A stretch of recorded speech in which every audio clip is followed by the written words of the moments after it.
here.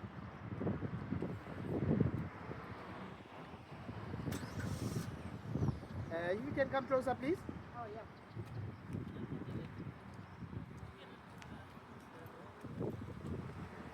So over here, this will be Killarney Mall, which is one of the oldest and biggest malls. So back in the days, malls were put headquartered in particular stores of every suburb, so that the people from there, as they were segregated according to their ethnic belonging, the mall will cater to them.